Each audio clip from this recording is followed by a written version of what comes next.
we are actually in an epidemic of pets with overweight and obesity. Some numbers I saw recently were that almost 60% of pet dogs and cats are overweight or obese in the US. And that approaches kind of the human obesity epidemic, which is about 2/3 of people are overweight.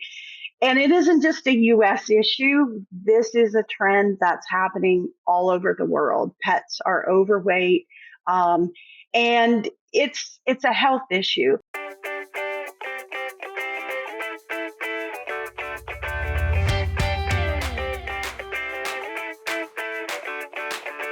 Hello and welcome to the Pet Food Science podcast brought by Wisenetics. I'm Jan Sokolowski, and I'm dedicated to bring you the latest insights and discussions into the pet food science industry. So get ready to expand your knowledge and stay ahead with today's episodes.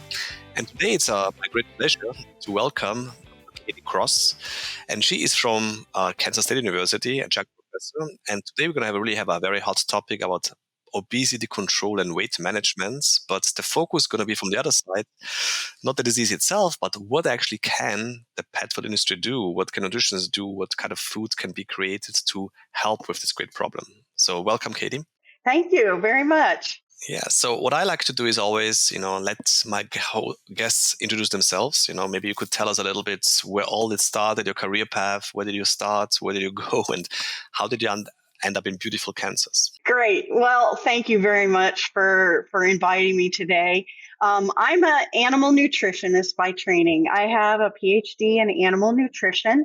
I started out in Pennsylvania as an animal bioscience major at Penn State, went to Virginia Tech for a master's degree in animal nutrition, and then finished with my PhD in animal nutrition at Kansas State University.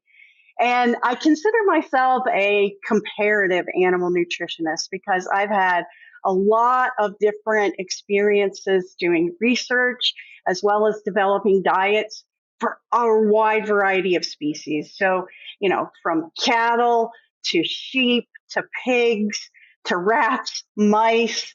I even have developed foods for lions and non-human primates. And then I've spent a lot of time developing foods and conducting nutrition studies for pets, so our companion animals, dogs and cats. And I spent about 32 years in the pet food industry. I worked for Hill's Pet Nutrition in research and development. While at Hill's, I oversaw a lot of fundamental research in pet and companion animal nutrition, product development, innovation, and the last 10 years or so, I oversaw a group where we designed the nutrition of all of Hill's products, as well as worked with the product claims and conducted clinical studies. About a couple years ago, I retired from Hill's, and now I get the pleasure of being active as an adjunct professor at Kansas State University. And I've been working with the pet food program, the animal health program, nutrition programs at both the Manhattan campus and the K-State Olathe campus. And I get to do a little of everything. I get to do a few lectures here and there and participate in seminars. I also can help advise graduate students that are just starting their journey into the pet food and animal health industries. That's great. I also want to maybe highlight for the audience is that you are actually the worldwide director in R&D, correct, for Hill's at some point. So that's, had a very great responsibility. And also want to really highlight also your achievements. Also were recognized by the American Society of Animal Science, and you received the Corbin Award in Animal Biology, which recognizes meritorious and long-term effects of your scientific contribution to an animal nutritionist. So congratulations on that too. Thank you. So it's really a pleasure for you to be here with all your experience all the way from pet food industry to now also academia and so on. Benefits consumers want, partnerships you need. Schooler is your all-in-one partner for an innovative pet food supply. With an expansive portfolio and global access, we can source and deliver in-demand ingredients year-round. Schooler provides access to ingredients that are animal and marine ingredients, nutrient-rich, clean label, plant-based, freeze-dried, sustainable, MSC and Marin Trust certified, and more. That means you can offer on-trend products consumers want without disrupting production. Learn about the benefits of working with Schooler. Visit schooler.com/pet. That's SCOULAR.com/pet. So let me know why is for you obesity and weight management such a topic of interest, right? Yes, it's such a interesting topic from a nutritional point of view, but both veterinarians and pet professionals know that we are actually in an epidemic of pets with overweight and obesity. Some numbers I saw recently were that almost 60% of pet dogs and cats are overweight or obese in the US. And that approaches kind of the human obesity epidemic, which is about 2/3 of people are overweight. And it isn't just a US issue. This is a trend that's happening all over the world. Pets are overweight, and it's a health issue. And interestingly, pet owners are also aware of the issue with pet obesity and overweight. But when you ask them, it's not their pet that's the problem. It's someone else's pet that's the issue.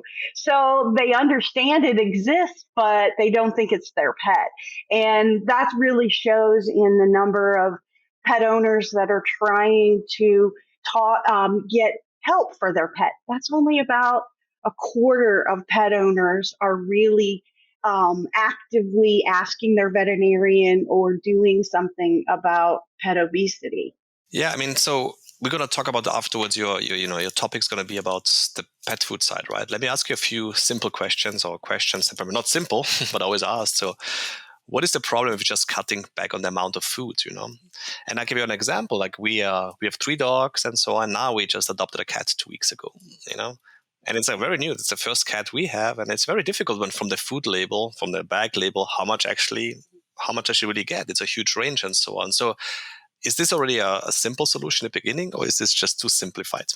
Yeah, so from my perspective, just cutting back on a pet's normal food could work if they're being overfed. So say you have a pet owner that's just filling the bowl and always keeping the bowl full, kind of free choice feeding.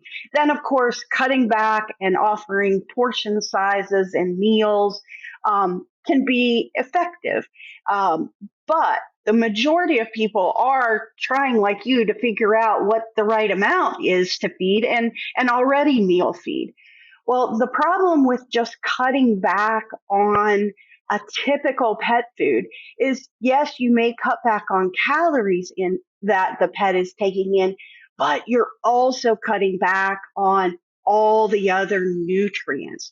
So when a pet needs to lose weight, yes, they need to have fewer calories, but they still need all of the other nutrients at 100%. And in some cases, it's helpful to have even, higher levels of some nutrients when a pet is losing weight to be more effective. So you definitely don't want to just reduce the amount of calories that a pet is eating without regard to what's happening with all the other nutrients. And typical pet foods are not formulated for that. They're formulated for pet owners to feed them at a higher level of calories. Wow, that makes sense. And so before we come to these nutrients, let me ask you still from the other side so why is obesity, what does the science nowadays say? Why is obesity referred to as a disease? What is the official definition currently? Yeah, so any disease is thought about as a dysfunction of some sort of organ or process. And so if the heart isn't functioning quite right, we call it heart disease. Well, with obesity, we're talking about, the fat mass And although a lot of people like to think of fat in the body as just this blob of stuff that's there, adipose tissue, fat tissue is incredibly metabolically active. And so when you have an obese animal, obese person, these tissues are super active. And unfortunately, they tend to produce a lot of inflammatory compounds. So obesity is actually an inflammatory disease, which then has a whole cascade of effects on the body. Um, and, you kind of get into this vicious cycle where you have, obesity and fat cells, and they produce inflammatory biomarkers, and then that changes the metabolism in the body, which then, causes more fat to be laid down. And it's just this vicious cycle. And that underlying chronic low grade inflammation can take a toll on a lot of other processes. So, for example, insulin regulation and diabetes. Inflammation can affect joints and, exacerbate and actually, cause certain types of arthritis. And low grade inflammation has a lot of influence on immune function. And so autoimmune diseases can be related to obesity. Yeah, I mean, and maybe just add on, because it's really new, but we're also looking at this local inflammation, how it actually alters the guts itself, mucosal remodeling, which is probably very subclinical. So that's my own interest. So that's why I had to add this on. No, I agree. And the microbiome is such a dynamic field these days. And, that crosstalk that happens between tissues in the body and the microorganisms and the compounds they produce is really amazing. Yeah. So let's go to what can we do? So you made a very, very, very important point, right? That we need to have a different food approach or a different, kind of dietary approach, correct? So what is it about? Is it nutrients, or what are the basics we need to know? What kind of nutrients should we focus on? For formulators or nutritionists that are working for pet food companies, the one thing to think about is, are we formulating for the right population, right? We need to recognize now that overweight and obese pets are really the norm. It's not a niche group anymore. It's not a specialty opportunity. This is your pet eating your food every day is likely overweight and obese. And, we think about, as a nutritionist, we follow those AFCO guidelines that, were based upon the NRC, and the NRC has those requirements, and they were based on highly active pets, not our sedentary kind of house pets, couch potatoes that don't get a lot of exercise these days. So one of the approaches that you can take as a nutritionist is to think about balancing the nutrients to calories and creating foods that are low calorie and low fat and maybe even high fiber. And that's a very tried and true approach. There have been specialty products on the market for, decades. And this is a very effective approach for pets. They can help to, eat fewer calories and less fat and help maintain that body weight, or can be used to reduce body weight and help them, stay at a more ideal body weight. An advantage of that product is especially if you add fiber to it, you can influence the microbiome in a positive way. You can also have pets feel full. And so a pet owner might notice, less begging behaviors because the pet feels full. And that's an advantage, because begging behavior is something that is very difficult for pet owners to deal with. Another approach is to look at changing the macronutrient profile and go with a higher protein and lower carbohydrate approach with either moderate fat and moderate fiber. And this type of macronutrient approach for weight management kind of kicks pets into what's called a ketosis state, which changes how fat is metabolized. You burn fat, you kind of spare other nutrients. And so pets can have, some pets, this is a very effective approach for maintaining body weight and reducing body weight, and can even be helpful in pets that maybe have some other health issues going on, like an insulin resistant pet, for example. And an advantage of these type of foods is they're usually pretty tasty to pets. And pet owners kind of understand this approach because they see it for humans as well. You know, they see the Atkins approach or the keto approach for people losing weight. So it kind of makes sense to them that they could use this for their pet. So what is kind of the ratio would be? I mean, how high are we talking about high protein, at which point, and how low carbs would be, just for understanding compared to regular diets? So when I think about that, I think about the calories from those nutrients.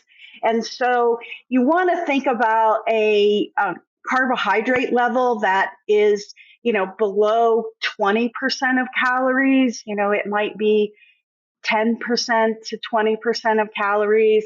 You might have fat that's kind of in that same range, 10 to 15%. And then, the balance would be protein. So pretty high protein levels. As a comparison, what is a regular maintenance diet? What's kind of the other ratios? A regular maintenance food might be pretty well balanced. It might be 30, 30, 30, or it might have, if it's a kibble type pet food, there may be a little bit more carbohydrate. So it may be, 40, 30, 20, carbohydrate, protein and fat is a pretty typical food. When you add fiber in there, it can affect things. So you might have a high fiber food that, on a carbohydrate basis, looks a little higher, but a lot of that is the fiber content. Let me ask you just one more follow-up question out of interest, because digestibility of protein obviously is important, right? Not every protein is the same, and yeah. I think a lot of homemade diets are almost kind of like high protein, high fat, but they're not always like highly digestible protein. So in those cases, what is the recommendation? Highly digestible protein, or can it be a lower digestibility in those keto style diets? From my perspective, having good digestibility is important because, proteins that are not very digestible end up bypassing digestion and end up in the colon. And that's where, you can have microorganisms utilizing that undigested protein and amino acids, and they create a lot of nasty byproducts from, the fermentation or putrefaction, they call it, of undigested proteins. So, having products that are highly digestible nutrients is important, no matter whether you're looking at, regular maintenance, adult maintenance, or you're trying to go to a weight management type of food. Perfect. And then you have still a lot of wet versus dry foods, correct? Can you also there for obesity weight management? What's the difference there? One of the things to think about is, there are ways to dilute calories. And I talked about fiber in a food, especially a low calorie, low fat food. Fiber can help dilute out those calories and help pets feel full. You can also dilute like dry extruded kibble with air. You can puff these kibbles with air. And even though the calorie content isn't different, these puffed kibbles look bigger in the bowl. So to a pet owner, they give this illusion that they're feeding more food. And so if you couple kind of puffing with air along with a reduced calorie, pet owners often, will say, oh, I don't want to restrict my pet. I'm starving my pet. They don't want to do that. But if you give them the illusion they're giving more food, then that's helpful. The thing to watch out for is diluting with water. So wet foods are really, quite moist. So they can be 65% moisture, 75, and some are even, over 80% moisture. And that definitely dilutes out the calories. And when you put these wet foods in the bowl, especially some of the newer foods that are, fresh, or they're cooked and then they're refrigerated, they look like a lot of food in the bowl. But what I've seen is wet foods can be quite calorie dense. So AFCO has a recommendation for a low calorie wet food for dogs is like 900 kcals per kilogram maximum. Some of these newer fresh cooked foods and even some canned foods, you're seeing those calorie contents be upwards of 1,300 kcals, 1,500, 1,600 kcals in a wet food. So, they're very calorie dense. They might look like you're feeding a lot of food, but they really are a lot of calories for a pet. So they don't work very well to just reduce the overall calories because, again, they're not balanced appropriately for reduction of calories. So they give the illusion that you're feeding a lot of food, but you're also feeding a lot of calories in those cases. That's good to know. What other strategies can we have? I mean, what is kind of like changing fat metabolism? I think L-carnitine always kind of is mentioned. How does that work? What is the background behind that? Yeah. So, like we talked about earlier, when you change macronutrient profiles, you can affect metabolism. With a more traditional pet food that maybe isn't as calorie restricted or as extreme in protein, you can also add nutrients that help the body kind of change their metabolism. And some of those things include omega-3 fatty acids. So those things from fish oils or from flax can help moderate how fat is utilized. Medium chain triglycerides, those fats are absorbed and utilized a different pathway than other fats. So they can help to switch metabolism in a different way. Fiber helps that way because it affects satiety hormones and some other things. Also think about there are B vitamins like pyridoxine or specific amino acids like leucine have been looked at to say those have an impact on metabolism. And you mentioned L-carnitine. L-carnitine is this kind of powerhouse to help facilitate beta oxidation of fat. And I like to think about, if you're burning fat, it's kind of like putting wood on your fireplace, right? And the wood are these fatty acids that are going into the fire and they're being burned through beta oxidation. And carnitine is like the guy throwing the wood onto the fire. He's shuttling these fatty acids from outside the cell into the mitochondria so they can be burned for energy. So if you don't have that guy throwing your wood on the fire, your fire kind of dribbles out. If you don't have enough carnitine in the body, then beta oxidation can't proceed at a maximal rate. So is this now something that is utilized commonly in pet food, or is it something that is just especially for weight management, or is it something that is just a routine already? I see L-carnitine in weight management foods, and it's been utilized for a while, but you don't find it in every product. And so I think that's an opportunity is for people to look at the value of L-carnitine along with other kind of metabolism boosting ingredients. And there's been some research that was done and published. University of Tennessee.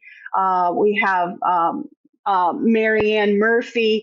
She actually published some information about a supplement that was a combination of pyridoxine and leucine and showed that it had decent effect on pets in terms of their ability to lose weight, almost as good as a kind of a calorie restricted type of food. And Dr. Dennis Jewell, he had a study published where he looked at a combination of ingredients and some of these things like carnitine with leucine and lysine and fatty acids. And they showed a change in metabolism and the amount of calories needed to maintain body weight. And then Dr. Chrisman, she's now at Lincoln Memorial University. She published a few studies that looked at obese, client-owned obese dogs and cats, and kind of a similar type of profile as Dr. Jewell tested in a commercial pet food, and that was very effective in having pets lose weight and maintain that weight after weight loss. No, that's great. Another question is about, you said to yourself, obviously owner and bagging behavior and so on. What about treats? I mean, I don't see, is that a big opportunity to create treats that are really for weight management, or is it a combination with diet? Can there be treats that are separate of it? How would you put this into perspective of a pet food kind of portfolio? I love that question, because as I've talked to pet owners myself, and even some of the studies that have been published, is treating is, especially for dogs, is a really important bonding behavior. It's also important as pets are being trained. So the idea that you're going to cut out treats completely from a pet owner's, daily habits, I don't think that's reasonable.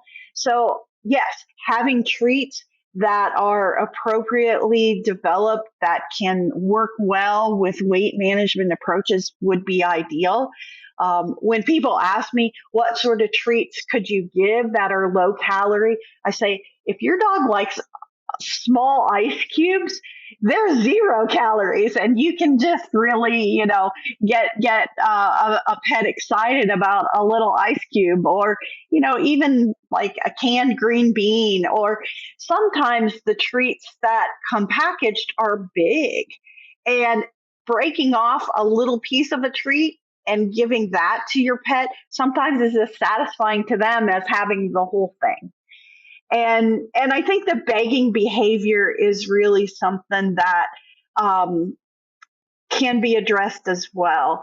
Pet owners see those eyes and they know their pet wants them, but that's a learned behavior, because the pet learns when he comes and he gives the sad eyes, then I get a treat. So pet owners can look at ways of kind of distracting the pet and doing something else. So maybe throwing a ball or giving a lot of love and pets.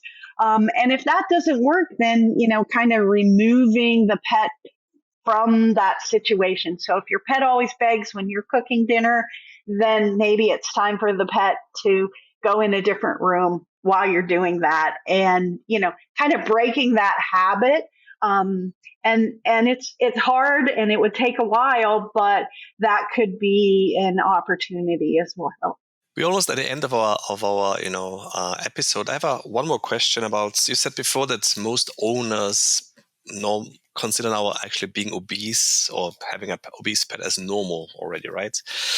Then how do you do this from a marketing perspective or from a pet food perspective? I mean, then should be weight loss diets almost like maintenance diet nowadays already? Or how would you approach that? Where's the balance between marketing as something as a weight control versus maybe it's regular diet already? That's kind of my bottom line point, is if you're feeding pets that are overweight and obese, then the foods should be formulated, and they don't have to be marked as specialty foods anymore. These are, what foods should be. They should be at lower calories. They should be developed with the right balance of nutrients to help pets, maintain their ideal body weight. So instead of looking at, foods that are higher in calories, I wish pet food companies would look at, lines of foods that are just designed to help pets, maintain their better weight. I think that's a great idea. It's time for our famous 3. ProAmpac, your companion in pet packaging. Visit pets.proampac.com to explore our innovative sustainable solutions, such as our QuadFlex recyclable flat bottom bags, ProDura polywoven bags, ProEvo recyclable paper bags with grease resistance, and our ProActive recyclable film and pouches that run at optimum speeds on your filling equipment. Elevate your wet food, treats, and kibble brand by utilizing packaging that safeguards and preserves product freshness. Trust ProAmpac for packaging that cares for your pets and the planet. pets.proampac.com. And so just maybe like very final from all your experiences, obviously with Hills and, from the industry side and so on, obviously an important piece is owner education, right? And I think that this owner education falls on all of us, right? From the veterinary side, from the industry side and so on. What kind of, you think, easy to implement, or quick is probably not the right word, but I mean, things that we could pretty much get started as soon as possible? What would be the very first or the big things that we could change quickly for owner education? So one of the things that I really think about is we need to, not have a stigma and make pet owners feel guilty about having a pet that is overweight. I mean, it happens, and, we just need to fix it. And one of the core things is really understanding a day in the life of that pet. So what happens first thing when that pet wakes up? What happens next? And, whoever is trying to help the pet owner get an understanding of what their daily life looks like and give them very concrete recommendations rather than just don't feed so much, or stop feeding so many treats. That isn't concrete enough. If you have a pet owner walk through their day with you and tell you what happens, you can give them very concrete advice. Like, for example, I have a friend. She just got told by her veterinarian that her dog needed to lose a few pounds. She was devastated because she thought she was a bad dog mom. And I said, well, when I've been over to your house, I see you giving her a treat every time she comes in the back door from going outside. I said, she doesn't need that reinforcement anymore. She's potty trained. So maybe when she comes back in the door, give her a nice rub and congratulate her for coming in and throw the ball for her rather than giving her that treat. And so, that was a very concrete example. Instead of me just telling her, or a vet telling her, don't give so many treats, it's like, don't do it every time she comes in the door. Do something else. And so I think that's the biggest piece, is understanding where a pet owner is, what they're doing with their pet, and where are those real opportunities to decrease, calorie intake. And some of that might be changing a food, of course, but there's a lot of other habits and behaviors that can really make a difference as well. Thank you so much. It was really very insightful. I think it's always good to know there's a lot of strategies out there, and especially with your experience, so many years. And maybe a very, very final question. It's more like a personal question. We have a lot of, young people that listen to us, or people who want to change career. You went through many different disciplines, right? So how was it for you changing big career steps, right? One of them is so can you give us a little bit of experience or advice for the young generation? Yeah, my advice would be to be open-minded, take those opportunities. If you're in a company already and there's an opportunity to move and learn something else within the company, do it. Also, be very open and keeping those networks and connections going. That gives you a lot of opportunity to reach out to people that can, be mentors. You can bounce questions off of them. You can, learn things. So, keep those networks and connections and build those over your career. You just never know, when they're going to be helpful or needed. Wonderful, wonderful advice. Thanks so much, Kathy. And So this concludes another episode of the Pet Food Science Podcast, presented to you by WiseNetics. Thank you for joining us today. Don't forget to subscribe to our podcast to stay updated for future episodes. And please also leave us reviews and feedback so we can improve what we are doing. So until next time, my name is Jan Sogodolski from the Pet Food Science Podcast, signing off. Goodbye.